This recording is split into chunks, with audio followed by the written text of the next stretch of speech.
Shwmai, a chroeso i DVD Agor Drysau. Mae'r DVD yn rhan o'n prosiect Agor Drysau sy'n cynnwys pecyn addysg a gwefan. Beth yw'r enw'r berson sy'n talu ar rhent? Beth yw hostel? Pa oedran sy'n rhaid i chi fod i wneud cais am forgais? Oes rhaid i brifysgolion darparu llety i'r myfyrwyr? Dwi ateb y cwestiynau hyn a llawer mwy. Nod yr adnoddau yw cynorthwyo athrawon, darlithwyr a gweithwyr ieuenctid i godi ymwybyddiaeth pobl ifanc o faterion yn ymwneud â tai a digartrefedd.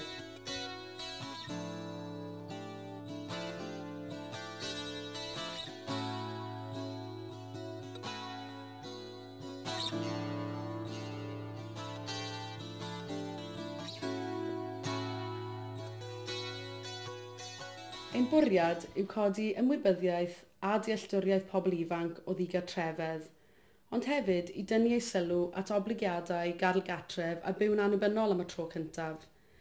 Dyw e ddim mor rhwydd a beth maent yn ei feddwl. Mae'r pecyn wedi ei rannu'n 7 adran, a phob un yn cynnwys amryw o weithgareddau. Mae'r DVD yn gyfres o ffilmiau byrion sy'n mynd i'r afael a gwahanol agweddau o dai a digartrefedd. Mae gweithgareddau i gyd fynd ar DVD ar gael ar wefan Agor Drysau, ac os nad oes gennych gopi caled o'r pecyn, mae modd ei lawrlwytho yma hefyd. Mae'r wefan yn cynnwys gair y gyngor i bobl ifanc a gemau a chwisiau ar gyfer yr ystafell ddosbarth. Mae modd defnyddio Agor Drysau i addysgu bobl ifanc mewn ffordd ffurfiol ac anffurfiol. Cewch eich synnu o bosib pa mor berthnasol yw'r adnoddau i ystod eang o bynciau yn eich ysgol neu goleg. Y peth pwysicaf i gofio yw nad oes gofyn i chi fod yn arbenigwyr yn y maes tai ddefnyddio Agor Drysau.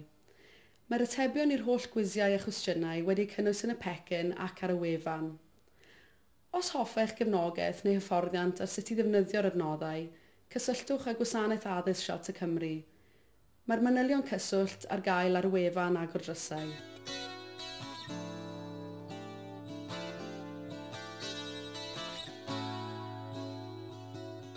Dwi'n mawr obeithio bydd Agor Drysau yn ddefnyddiol i chi, a baswn yn gwerthfawrogi unrhyw adborth.